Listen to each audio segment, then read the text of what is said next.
Colgate Dental Cream to clean your breath while you clean your teeth and help stop tooth decay.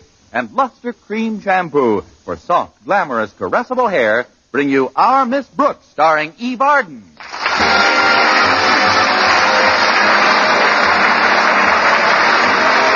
It's time once again for another comedy episode of Our Miss Brooks under the direction of Al Lewis. Well, the past few days haven't been easy ones for our Miss Brooks, who teaches English at Madison High School. It seems that she is called upon to assume additional duties whenever Mr. Conklin, Madison's beloved principal, loses a secretary. At breakfast Thursday morning, Miss Brooks discussed her plight with her landlady. It's not only the added work that bothers me, Mrs. Davis. It's Mr. Conklin's temper. I know, Connie. Osgood is a natural-born sourball. Lemon-flavored. No wonder he can't keep a secretary. Why, do you realize that since the fall term started, he lost 3 of them? 3 secretaries in a month? How is that possible? Well, the first one lasted a week. She quit because she couldn't stand his yelling. The second one quit after 4 days for the same reason, and the third secretary left before she even started. Why did the third one quit? She heard Sourball screaming at the second one. He has another one coming over today, and believe me, it's not a minute too soon. You've been doing an awful lot of extra work this past week. Has Mr. Conklin given you anything for it? He's given me plenty, but I just don't listen. What annoys me more than anything else, though, is his latest suggestion, that I need glasses. Glasses? But your vision is 20/20, isn't it? Sure. At least as far as I know. But I made a few mistakes in typing yesterday, and he insisted that I stop in at an optometrist this morning and get a prescription for glasses. Well, don't take it so hard, dear. There's nothing serious about wearing glasses. Now, here, eat your apple fritters. I'll say they look good. What's this brown stuff next to them? That's apple butter. Or if you'd rather have apple jelly, that's in this dish over here, near the picture of apple juice. You see, I'm celebrating National Apple Week this morning. I would never have guessed. Oh, that's Walter Denton. He's going to drop me at the optometrist this morning. The door's open, Walter. Come on in. Do you think you'll want something to eat? You'll want everything to eat. Tomorrow, fair lady. Well, and what is this I see before me? Apple fritters? Here's a fork. Fill your face. How about you, Miss Brooks? I don't feel very hungry this morning, Walter. The possibility of my having to wear glasses has gotten me down, I guess. I think that's absurd myself. I wish you'd tell Miss Brooks how little wearing glasses will affect her looks. Oh, sure. Oh, you shouldn't worry about glasses hurting your looks, Miss Brooks. I shouldn't? Of course not. Nothing could do that. What I mean is, well, you don't even know if you need glasses yet. So why should you worry now about how Mr. Boynton's going to react if, as and when he sees you with glasses on? I don't recall mentioning Mr. Boynton in this conversation. You don't have to. His name shines out of your eyes like neon.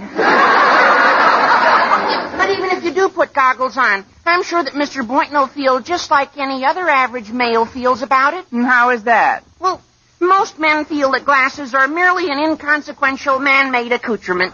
And the real beauty of a woman is what lies within herself. And the qualities admired by men of taste and sensitivity are of the mind and the soul. Please go on, Dr. Freud. Once we grant that true loveliness springs from the inner being, it follows that no exterior appurtenance could conceivably veil such loveliness. Walter, would you go steady with a girl who wore glasses? Frankly, I wouldn't be caught dead with one. Turn in your fritters, Denton. You're through. Now, come on. We better get started. I've got an early appointment with the optometrist. Oh, please don't let it depress you, Miss Brooks. Remember, there's a bright side to this thing, too. Where? I seem to have misplaced it. Well, the eye doctor will put drops into your eyes as part of the examination. And this makes your vision all blurry and funny. Well, what's so bright about that? Don't you get it? Even after you arrive at school, you can be sitting right in his office with him and not see Mr. Conklin all morning long. Oh, what a beautiful morning. Oh, what a wonderful day.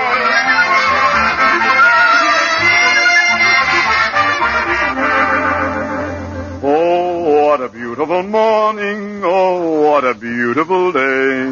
You certainly are chipper this morning, Daddy. Singing in your office and wearing a big white carnation. I wish some of the teachers could look at you now. Well, why don't you sell tickets? I'm merely trying to keep up my spirits in the face of the many arduous duties I'm called upon to perform. Have you completed arrangements for Uncle Henry's party tonight? Not quite, my dear, but I'll attend to it presently. I don't know why his bachelor friends insist on giving a man a party simply because he's going to get married. To me, that's exactly like feeding a bear a nice big antelope steak and then pushing him into a trap. Why, Daddy, I'm surprised at you. Stag parties are an old American custom, and I think it's flattering that Uncle Henry's friends picked you to arrange the entertainment. This makes the third stag party you've arranged, doesn't it? Counting the one he left at the altar, this makes number 4 for Uncle Henry. Now, you'd better run along to your class, Harriet. I've got several things to attend to. All right, Daddy. Don't work too hard. I'll try not to. There'll be a hot time in the old town tonight. This is the principal's office.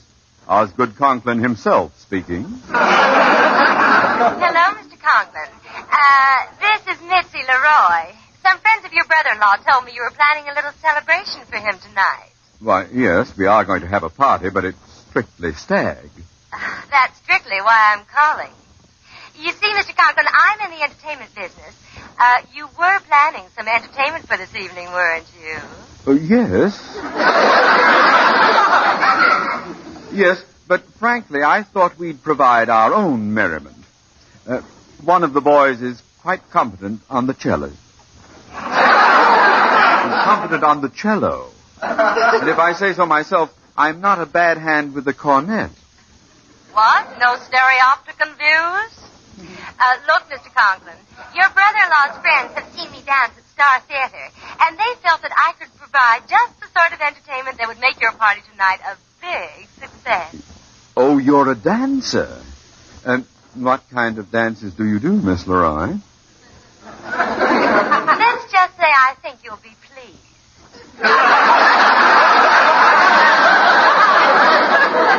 My fee for the evening is $50 plus an additional charge of $7.50. What's that for? Balloon insurance. Now, about my costume. Just a minute. Just a minute. You'll have to excuse me now, Miss Leroy. I'll take up this matter of entertainment with some of the other fellows and then make my decision. Oh, then you want me to contact you later? That would be fine. Oh, thank you, Mr. Conklin. Goodbye.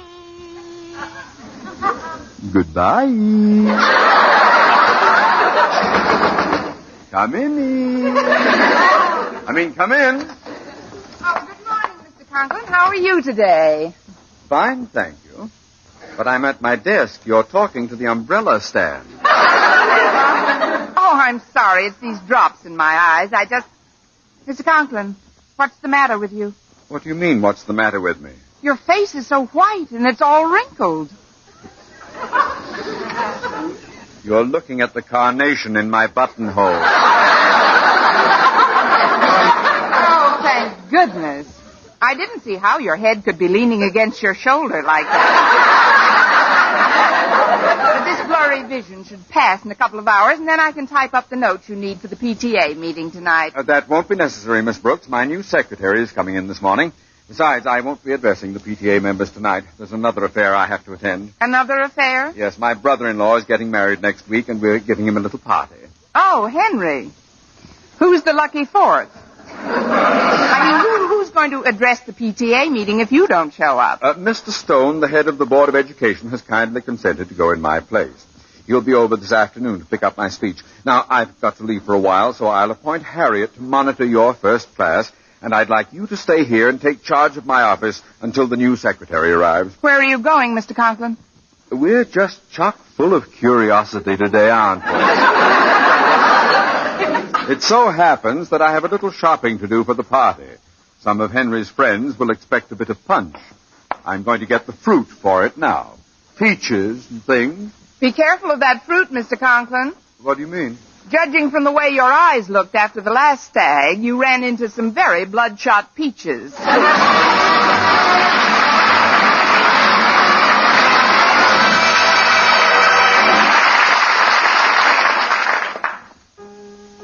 Brush your teeth with Colgate. Colgate Dental Cream. It cleans your breath. Water toothpaste. Water cleans your teeth. Colgate toothpaste. Cleans your breath. Water toothpaste. Water cleans your teeth. Colgate Dental Cream cleans your breath while it cleans your teeth.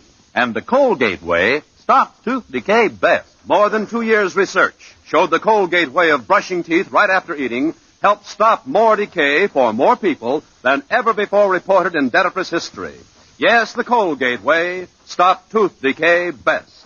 Better than any other home method of oral hygiene. No other dentifrice, ammoniated or not, has proof of such results. And you should know that Colgate's, while not mentioned by name, was the only toothpaste used in the research on tooth decay recently reported in Reader's Digest. So always use Colgate's to clean your breath while you clean your teeth.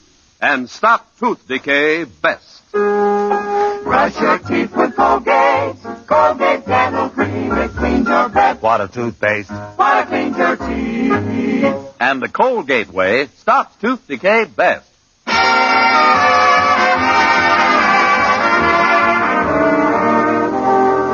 Well, when Mr. Conklin left to go shopping for his brother-in-law's stag party, I sat in his office and waited for A, his new secretary, and B, the effects of my eye drops to wear off.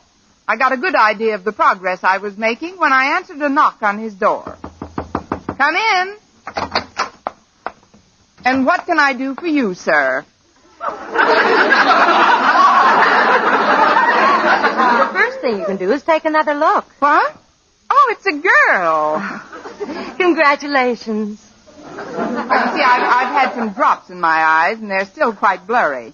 If you'll just take a seat, Miss... Leroy, Mitzi Leroy. I talked to Mr. Conklin on the phone a little while ago. Of course, he's been expecting you. I'm Miss Brooks. I teach English here. Oh, glad to know you. Where is Mr. Conklin? He should be back in a very short time. He's doing some shopping. Why don't you just make yourself comfortable, Miss Leroy? Oh, well, I guess I might as well. Tell me, Miss Brooks, do you think Mr. Conklin will want to see a sample of my work? Well, if I know our beloved principal, he'll want to see several samples.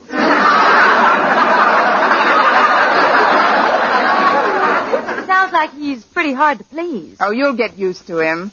I'm glad you got here, though. If you hadn't, I would have had to do your work for tonight.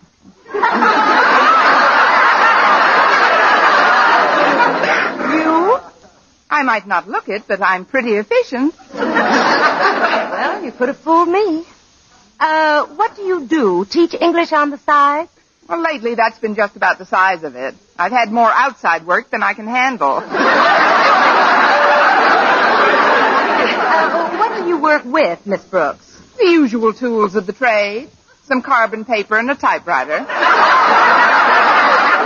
Carbon paper and typewriter? Of course, if it's a rush job, I just grind it out with a notebook and pencil. Now,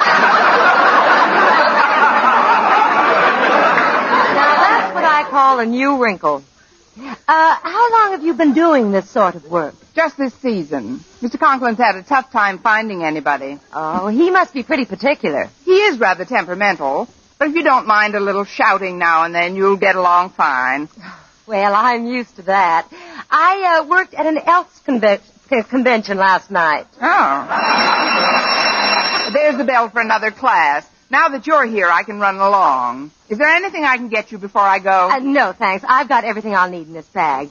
I'd certainly like to clinch this job. There's only one way to do it, Miss Leroy. When Mr. Conklin gets back, you'll be all ready to work.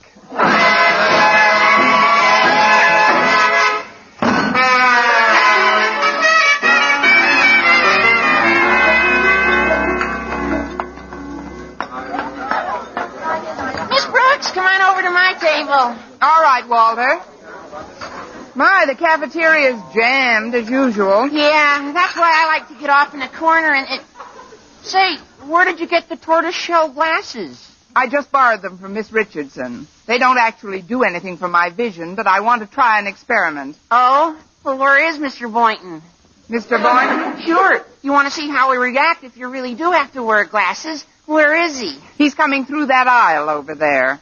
What aisle? The same one you're leaving by. Find it on the table like a good boy. Okay, Miss Brooks. I gotta look for Harriet Conklin anyway. I'll see you in the not-too-distant future. Or the not-too-present present. Oh, pardon me, Miss Brooks. Do you mind if I join you at this table? Not at all, Mr. Boynton. I've been more or less expecting you. Oh, good. Now, I'll just set this tray down. Oh, I certainly had a difficult morning. Some of those kids just flatly refuse to learn biology. So do some adults, I know. Well, now that you're here, Mr. Boynton, do you notice anything different? Different? Yes. Look closely. Well, what do you know about that? They put a bottle of ketchup on every table. That is pretty exciting, especially for people who have a red tooth. That's not what I had in mind. Mr. Boynton, do you remember how I looked yesterday? At what? Not at anything. I just want to know how I looked to you when you looked at me. Well, you look fine. Thank you. Now, how do I look to you today? Fine. Let's have a glass of ketchup. I don't understand, Miss Brooks. Just what is it you'd like me to observe? Have you got a new hairdo, or did you manicure your nails in a different shade? Oh, forget about it, Mr. Boynton. As a matter of fact, I'm delighted with the result of my little one-man quiz program. Now let's eat, huh? Very well. My, that spinach of yours looks very appetizing. So nice and green. That's corned beef hash. Spinach is this gray stuff over here. Oh, by the way, Miss Brooks, there's something I meant to ask you when I first sat down at the table. What's that, Mr. Boynton? Why are you wearing Miss Richardson's glasses? So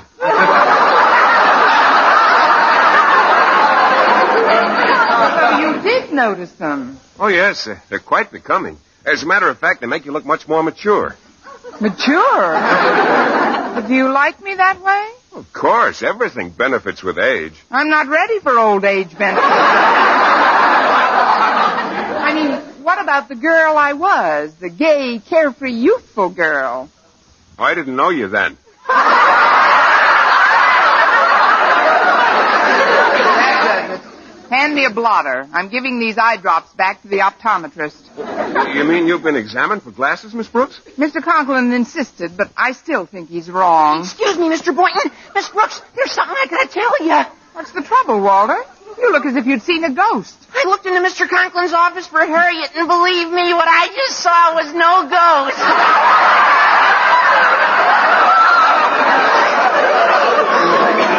What did you see?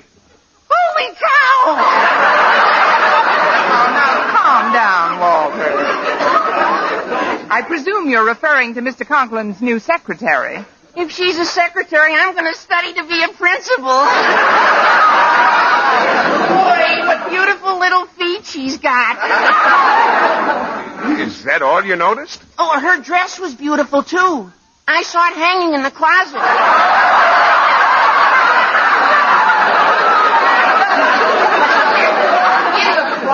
Yeah, she's wearing a French bathing suit.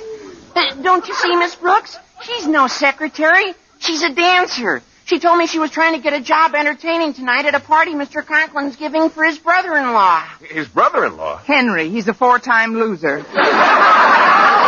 You stay right here, Walter. Mr. Boynton, you and I have got to get that girl out of Mr. Conklin's office before he comes back. But, Miss Brooks... There's no time to argue. Mr. Stone is coming over here today, too. The head of the Board of Education?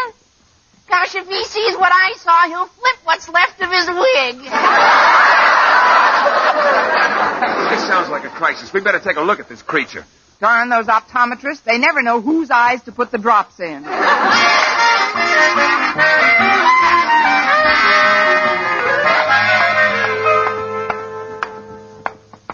We can't just burst into Mr. Conklin's office, Mr. Boynton. He may have returned. You're right, Miss Brooks. I'd better knock. Come in. Well, that doesn't sound like Mr. Conklin.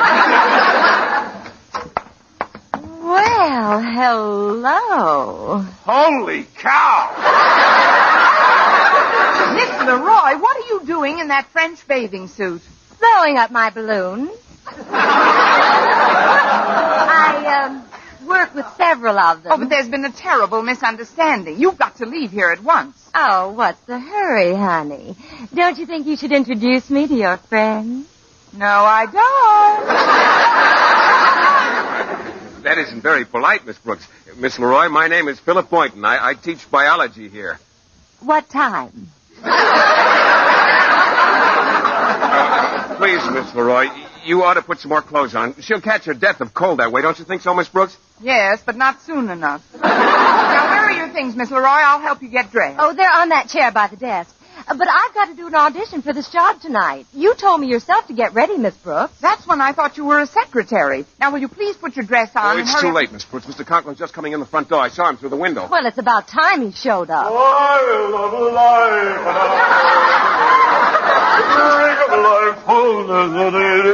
Oh, hello, Miss Brooks, Mr. Boynton. Hello. Hello. Hello, Mr. Conklin. Holy cow!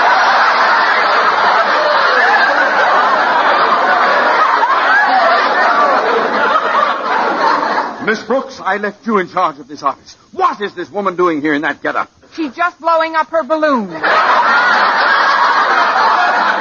I'm Missy Leroy, Mr. Conklin. I spoke to you on the phone, don't you remember? The balloon dancer? But how did you get in here? Miss Brooks let me in. She's the one who told me to get ready for my audition. That was when my eyes were still blurred from the drops this morning, Mr. Conklin. I thought You and your lame excuses.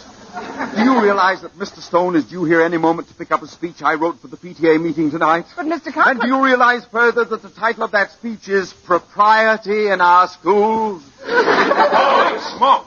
Well, that's a switch on Holy Cow. How am I going to explain this woman to Mr. Stone? Well, maybe we could say she's one of the students, Mr. Conklin. One of the students standing in my office in a French bathing suit? We could say she just got out of French class.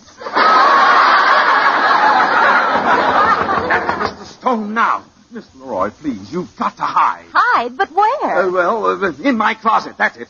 Take your balloons and get in that coat closet. Oh, but it's dark in there. I'm afraid to stay in the dark alone. If you want me to, I'll go into the closet with her, Mr. Conklin.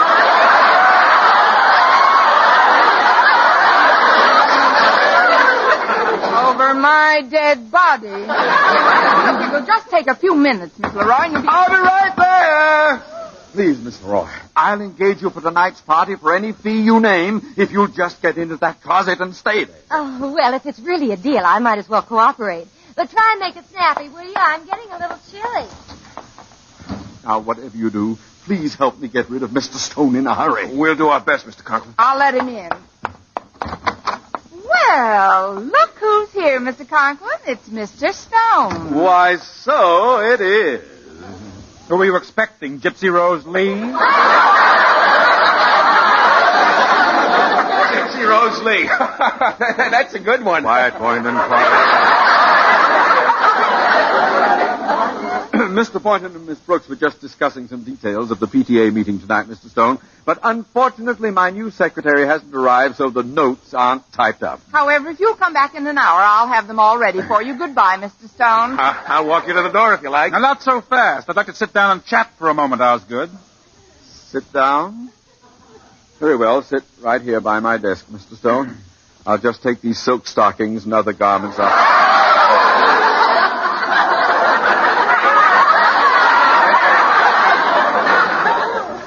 Silk stockings? Silk stockings. What is all this feminine apparel doing in your office, Osgood? Feminine apparel? Oh, that must be the stuff you just bought for your wife, Mr. Conklin. Yes, the clothing you were telling us about.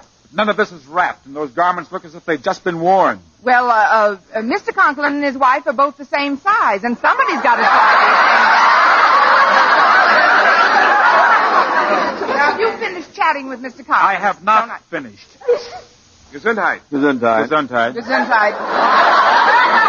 Now, about this speech you've written, Osgood, Now, wait a minute. That's very strange. What's very strange? There were 4 Gesundheits and only 1 sneeze. If all 4 of us said Gesundheit, who sneezed? Well, it was probably just an auditory illusion, Mr. Stone. Sometimes... Gesundheit. Gesundheit. Gesundheit. I pass.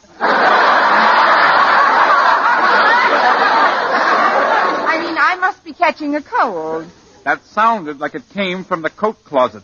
The coat closet? Oh, please, Mr. Stone. I know it's drafty in there, but who ever heard of a moth sneezing? Yeah, who ever heard of a moth sneezing?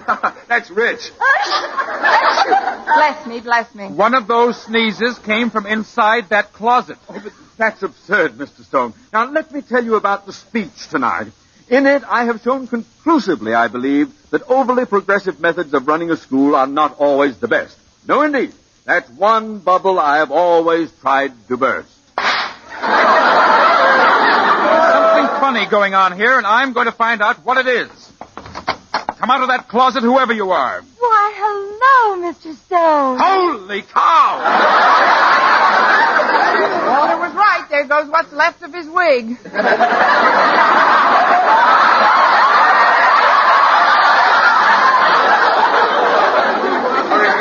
Explain to Mr. Stone. Oh, you don't have to explain who I am to Mr. Stone. I'm sure he remembers little Mitzi from the Elks convention he attended last week. Hello, Mitzi. So you know each other. Oh, certainly. Mr. Stone and I got acquainted at that convention. But I'd better be getting on home now. Can somebody give me a lift? Well, I'll be glad to drive you if you have no transportation. If she has no transportation, he says. Listen, Mr. Boynton, Mr. Stone can drive Miss Leroy home. They're fellow Elks. But I joined our local lodge the other night. That makes me a brand new elk, too. Well, if you want to live to be an old elk, you'll keep your antlers out of this whole deal.